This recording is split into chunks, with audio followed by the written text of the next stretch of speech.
অনেক ফিল্ম বোদ্ধারা বলেন যে বাংলা সিনেমা চলে না, হলে মানুষ যায় না, হলে দেখে না মানুষ সিনেমা, মোবাইলে দেখে নেয়, সিনেমা বানিয়ে কী হবে।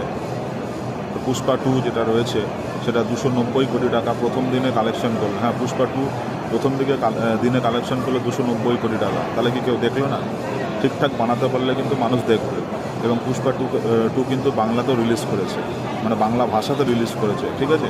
এবং পাশাপাশি বহুরূপে যে সিনেমাটা শোনা যাচ্ছে সেটা 15 কোটি টাকা ব্যবসা করেছে। তাহলে সিনেমা কি হল থেকে ব্যবসা করে না?